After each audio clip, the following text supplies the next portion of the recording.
ಅಧ್ಯಕ್ಷ ಬಿವೈ ವಿಜೇಂದ್ರ ಅವರನ್ನ ರಾಷ್ಟ್ರೀಯ ನಾಯಕರು ಆಯ್ಕೆ ಮಾಡಿದ್ದಾರೆ. ಅವರನ್ನ ಎಲ್ಲರೂ ಒಪ್ಪಿಕೊಳ್ಳಬೇಕು ಎಂದು ರಾಜ್ಯಸಭಾ ಸದಸ್ಯ ಈರಣ್ಣ ಕಡಾಡಿ ಗುರುವಾರ ಬೆಳಗಾವಿಯಲ್ಲಿ ಪ್ರವಾಸಿ ಮಂದಿರದಲ್ಲಿ ಸುದ್ದಿಗೋಷ್ಠಿಯಲ್ಲಿ ಮಾತನಾಡಿದ್ರು.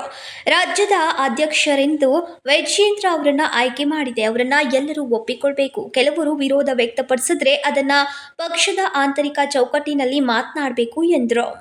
ಬೋವಿ ಉಪ್ಪಾರ ಆದಿ ಜಾಂಬವ ನೇಕಾರ ವಿಶ್ವಕರ್ಮ ಈಡಿಗ ಬಿಲ್ವ ಸಮಾಜ ಸಫಾಯಿ ಕರ್ಮಚಾರಿ ನಿಗಮ ಮಂಡಳಿಗಳಿಗೆ ಅನುದಾನ ಬಿಡುಗಡೆ ಮಾಡಿಲ್ಲ. ಇದು ಶೂನ್ಯ ಅನುದಾನ, ಅಭಿವೃದ್ಧಿ ರಹಿತ, ಆರ್ಥಿಕವಾಗಿ ದಿವಾಳಿಯಾಗ್ತಾ ಇರುವ ಸರ್ಕಾರ ಎಂದು ವಾಗ್ದಾಳಿಯನ್ನ ನಡೆಸಿದ್ರು. ಯಾವ ಬೋವಿ ಅಭಿವೃದ್ಧಿ ನಿಗಮ ₹1 ಬಿಡುಗಡೆ ಮಾಡಿಲ್ಲ. ಉಪ್ಪಾರ ಅಭಿವೃದ್ಧಿ ನಿಗಮ ಶೂನ್ಯ. ಆದಿ ಜಾಂಬವ ಅಭಿವೃದ್ಧಿ ನಿಗಮಕ್ಕೂ ಕೂಡ ಹಣ ಬಿಡುಗಡೆ ಮಾಡಿಲ್ಲ. ನೇಕಾರರ ಅಭಿವೃದ್ಧಿ ನಿಗಮಕ್ಕೂ ಕೂಡ ಈ ಸರ್ಕಾರ ಹಣ ಬಿಡುಗಡೆ ಮಾಡಿಲ್ಲ. ವಿಶ್ವಕರ್ಮ ಅಭಿವೃದ್ಧಿ ನಿಗಮ ಇದೆ, ಅಲ್ಲಿಯೂ ಕೂಡ ₹1 ಬಿಡುಗಡೆ ಮಾಡಿಲ್ಲ. ಈಡಿಗ ಬಿಲ್ಲವ ಅಭಿವೃದ್ಧಿ ನಿಗಮ ಇದೆ, ಅಲ್ಲಿಯೂ ಕೂಡ ಅನುದಾನವನ್ನು ಬಿಡುಗಡೆ ಮಾಡಿಲ್ಲ.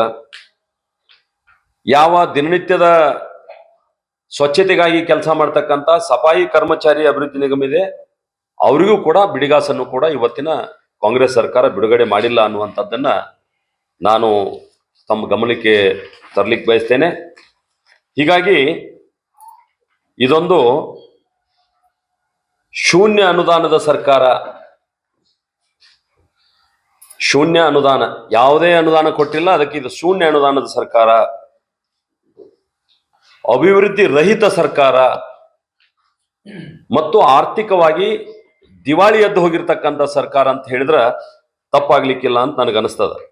ಇನ್ನು ಮೋಡಾ ಪ್ರಕರಣದಲ್ಲಿ ಮುಖ್ಯಮಂತ್ರಿ ಸಿದ್ದರಾಮಯ್ಯ ಹಾಗೂ ಅವರ ಪತ್ನಿ ಸೇರಿದಂತೆ ಅವರ ಕುಟುಂಬದ ಮೇಲೆ ಆರೋಪ ಇದೆ. ರಾಜೀನಾಮೆ ನೀಡಬೇಕಿದ್ದ ಸಿಎಂ ಆರೋಪಿ ಸ್ಥಾನದಲ್ಲಿದ್ದುಕೊಂಡು ತನಿಖೆ ಎದುರಿಸ್ತಾ ಇದ್ದಾರೆ ಎಂದರು. ಇನ್ನು ಈ ಸಂದರ್ಭದಲ್ಲಿ ಅನೇಕರು ಉಪಸ್ಥಿತರಿದ್ದರು. Vinod Kolkar, KMM Kannada news, Belagavi.